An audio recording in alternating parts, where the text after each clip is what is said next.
وجاوزنا ببني إسرائيل البحر فأتوا على قوم يعكفون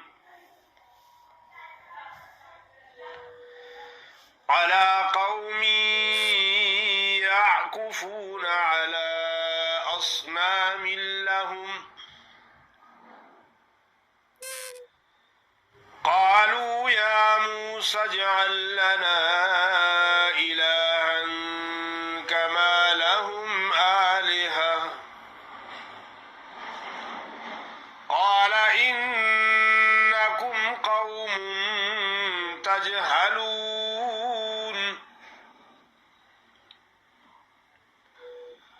إن هؤلاء متبر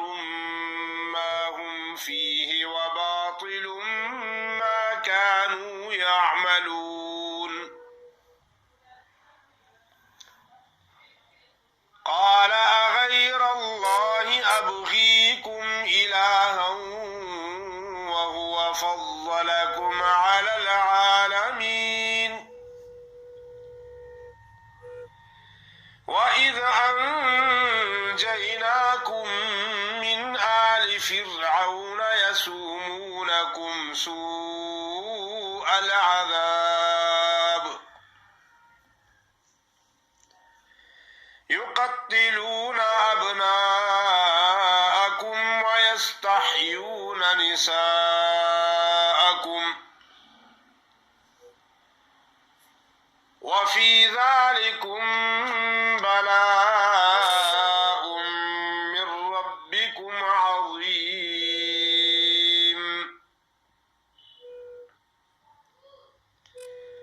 وواعدنا موسى 30 ليلة وأتممناها ب10 فتم ميقات ربه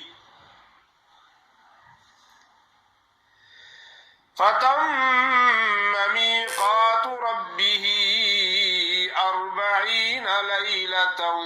وقال موسى لأخيه هارون اخلفني في قومي وأصلح ولا تتبع سبيل المفسدين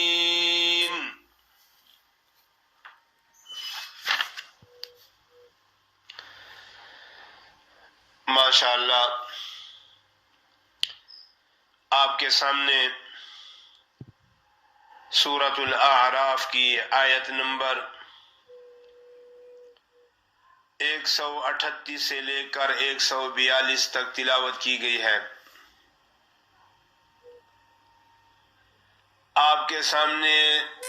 सूरतुल आराफ की आयत नंबर 138 से लेकर 142 तक तिलावत की गई है। वजावज़ना बिबनी इसराईल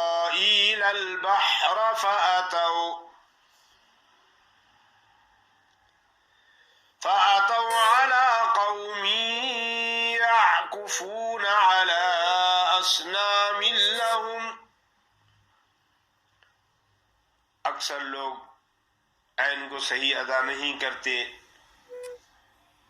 या तो हमजे की आवाज निकाल लेते हैं या अलिफ बना लेते हैं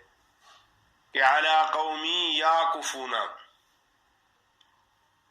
या अलिफ या पढ़ लेते हैं या कुफूना, ये गलत है। फ़अतौ अला कौमी यअकुफून अला अस्नामिन लहुम क़ालू या मूसा इजअल लना इलाहन कमा लहुम आलिहा क़ाल इन्नकुम क़ौमुन तजहलून। इन्न हाउलाइ मुतब्बरुम मा हुम फीहि व बातिलुम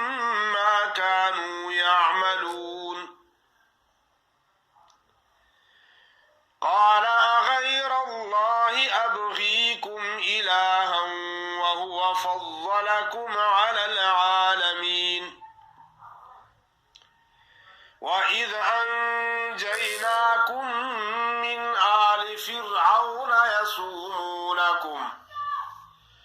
يسومونكم سوء العذاب يقتلون أبناءكم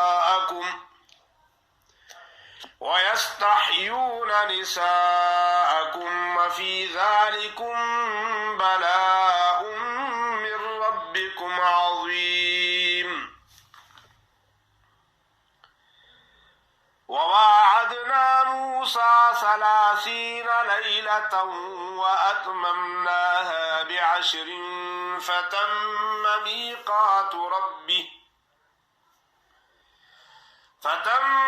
ميقات ربه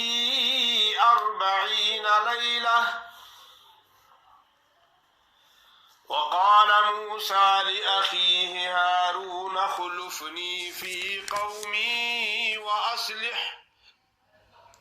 ولا تتبع سبيل المفسدين